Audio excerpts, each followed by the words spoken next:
స్తోత్రములు ప్రభువునకు. తెలుగు బైబిల్ ఛానల్కు మీ అందరికీ స్వాగతం. ఈరోజు లెంట్ 5వ ఆదివారం ఆరాధనలో దేవుని వాక్యమును ధ్యానిస్తూ ప్రార్థనతో మన దినమును ప్రారంభిద్దాం. ఆదికాండములో అబ్రాహాము దేవుని పిలుపును వినిపించి ఆయనను వెంబడించినట్లుగా మనము కూడా ఆయనను అనుసరించుదాం. కొరింథీయులకు గ్రంథములో చెప్పినట్లుగా లోక జ్ఞానము కాక దేవుని జ్ఞానములో జీవించుట నేర్చుకొందాం. మత్తయి సువార్తలో చెప్పినట్లుగా యేసును ఒప్పుకొనువారిని ఆయన తండ్రి ఎదుట ఒప్పుకొనును. కాబట్టి మనము ధైర్యముతో క్రీస్తును వెంబడించుటకు సిద్ధపడుదాం. ఆదికాండము 12వ అధ్యాయం 1వ వచనం నుండి 4వ వచనాల వరకు. యెహోవా, నీవు లేచి నీ దేశము నుండియు నీ బంధువుల యొద్ద నుండియు నీ తండ్రి ఇంటి నుండియు బయలుదేరి నేను నీకు చూపించు దేశమునకు వెళ్ళుము. నిన్ను గొప్ప జనముగా చేసి నిన్ను ఆశీర్వదించి నీ నామమును గొప్ప చేయుదును. నీవు ఆశీర్వాదముగా నుందువు. నిన్ను ఆశీర్వదించువారిని ఆశీర్వదించెదను, నిన్ను దూషించువాని శపించెదను. భూమి యొక్క సమస్త వంశములు నీయందు ఆశీర్వదించబడునని అబ్రాముతో అనగా, యెహోవా అతనితో చెప్పిన ప్రకారము అబ్రాము వెళ్ళెను. లోతు అతనితో కూడా వెళ్ళెను. అబ్రాము హారాను నుండి బయలుదేరినప్పుడు 75 ఏండ్ల ఈడు గలవాడు. క్రొత్త నిబంధన కొరింథీయులకు రాసిన మొదటి పత్రిక 1వ అధ్యాయం 21వ వచనం నుండి 31వ వచనాల వరకు.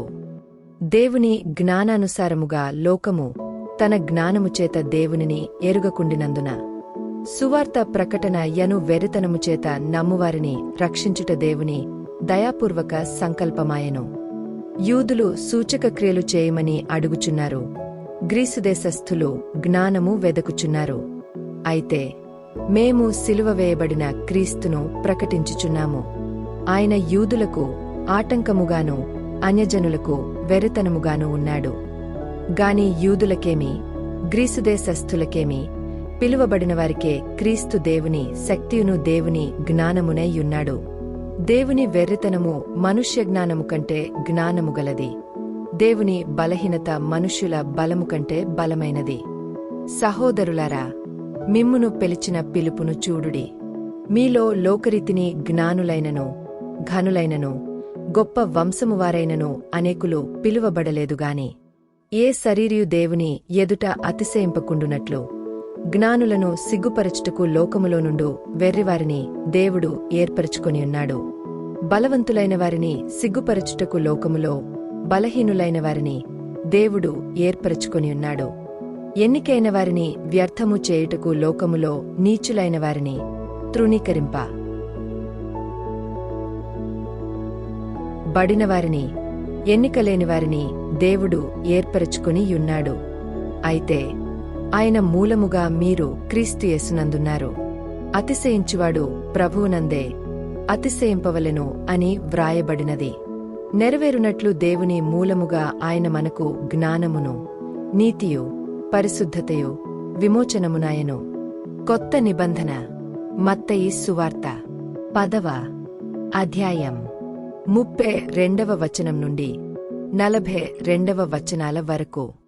మనుష్యుల ఎదుట నన్ను ఒప్పుకొనువాడెవడో పరలోకమందున నా తండ్రి ఎదుట నేనును వానిని ఒప్పుకొందును. మనుష్యుల ఎదుట ఎవడు నన్ను ఎరుగననునో వానిని పరలోకమందున నా తండ్రి ఎదుట నేనును ఎరుగనందును. నేను భూమిమీదికి సమాధానమును పంపవచ్చితినని తలంచకుడి. ఖడ్గమునేగాని సమాధానమును పంపుటకు నేను రాలేదు. ఒక మనుష్యునికిని వాని తండ్రికిని, కుమార్తెకును ఆమె తల్లికిని, కోడలికిని ఆమె అత్తకును విరోధము పెట్టవచ్చితిని.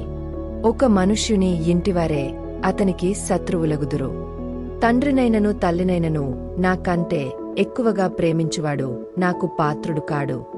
కుమారునినైనను కుమార్తెనైనను నాకంటే ఎక్కువగా ప్రేమించువాడు నాకు పాత్రుడు కాడు.